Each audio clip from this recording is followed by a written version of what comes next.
Everybody. So I have the Musnap Neo C here. I bought the cheapest color e-reader on Amazon, so you don't have to. This was $180 with a $50 off coupon, but very cheap. I was gonna get the Bigme B6 C or something like that. This was cheaper than that. Let's see how it does. So the first thing I have here is this universal tablet case. There was a case that you could get for specifically this tablet. I chose not to. I chose to just get a universal 6-inch case in case I decide that this tablet doesn't work for me. What I'm looking for is a 6-inch color e-reader within a reasonable price range. I'm gonna pull this open here. Let's see what we got. It should be green, I think. It's like an emerald green e-reader. I got some plastic on me. Let's see. So here is the instructions. This is some kind of card with the serial number. Does this open? No, it does not. Ignore my cat. This is the instructions. This tablet takes USB-C and comes with a charger. And it's so little. So small. Here is the e-reader. Let me see. The power on is on top. Big red button. Red button. And let's power it up.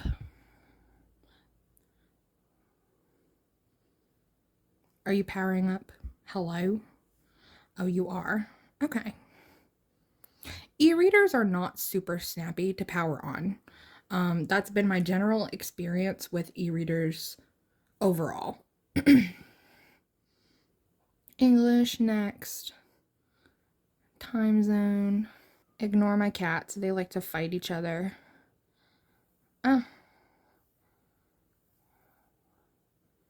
Where's Chicago? There's Chicago. Next. I'm going to turn the Wi-Fi on. Wait, previous. I guess I turned the Wi-Fi off by accident. I did the general setup with Wi-Fi and everything. I set up the terms and conditions. So for this device, to get to your Google Play Store, you're going to go to Settings. And I'm covering this here for my privacy because that has my address. You're going to go to Apps. So I'm going to hit the Play Store and let me sign in.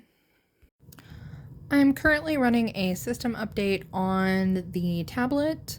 Let's see what it is like at its full capacity. So far I have one complaint, and that is that this is the screen it opens up to. I would like that to not be the case. I would like it to open to my apps. I don't see where I can do that. Let me cover right here because it'll show my address. Hopefully that covered and I won't have to edit it out. But to get to the meat and potatoes, you're gonna go to Settings and hit Apps. I have installed and logged into Google Play Books.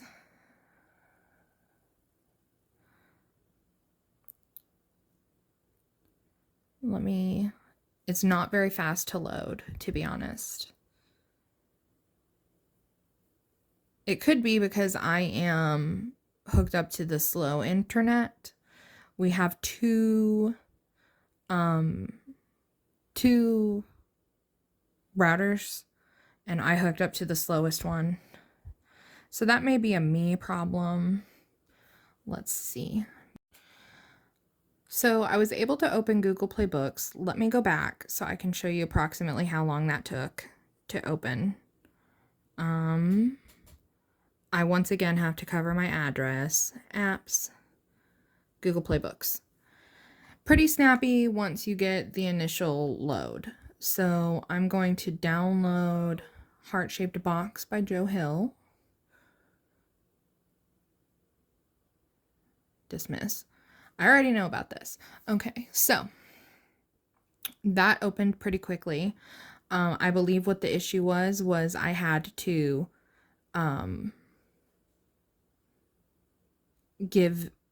enable like some Google Play setting.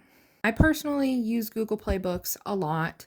I use Kindle some. I like to set this to large grid view where I can see the covers. Something else you can do is you can change the color quality. The clearest is gonna make it a very, very clear picture. I personally like to run these types of e-readers on quick. So it will scroll. Oh, opened another book by accident. It scrolls better is why I prefer to do that. You can also set it on the quickest. Nope. You can also set it on the quickest, and you can set it per app. This is very fast, of course, and you can also change the color settings. I'm gonna do quick for my preferred option. So we have Heart-Shaped Box by Joe Hill. It is loading fairly. I'm not gonna say it's like the quickest ever. It refreshes at the rate I told it to. It's loading. I probably will turn off that page animation because there's no need for it. Once again, I wish this was the default screen. Unfortunately, it is not. So back to Google Play Books, you can, of course, change your settings and increase the text size. Let's see if I can get it about where I want. No, bigger than that. I like to feel fast. I like to feel like I'm reading quickly. Yeah, that would do. The text is crisp, not as crisp as a black and white e-reader.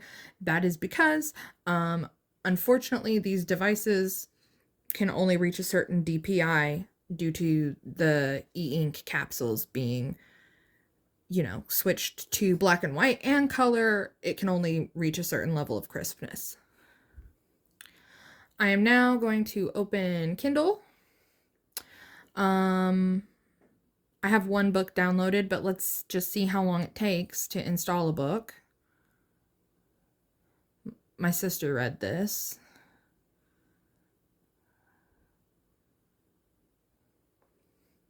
Hello? Okay. Okay, so I thought the e-reader was the problem. It's not. There is just an image. That image didn't want to load. So I guess it was the e-reader, or maybe it could be my internet connection as well, causing a lag. Again, I'm connected to the slow internet. Let's load up one more book, see how it does. Loading pretty snappily. Not bad for an e-reader. There's a jumping spider. Sorry, I found the tiniest little spider in the world.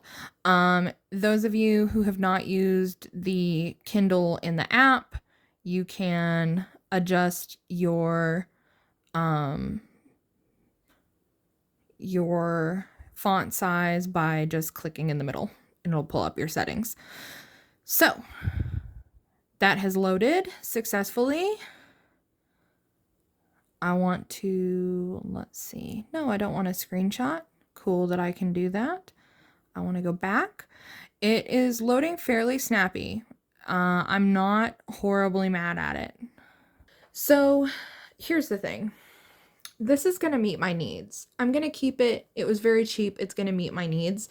What I recommend instead is a Bigme 6-inch color device if you have the extra $50 to spend. If you don't have the extra $50 to spend, this will get you where you need to go, but it's not that great. I give it like a 2.5. I'll give it a 2.5 out of 5. Should I return it? Probably. Am I going to? Probably not. I'll probably just keep it. But am I super impressed? No, I am not. That's my final thoughts on this.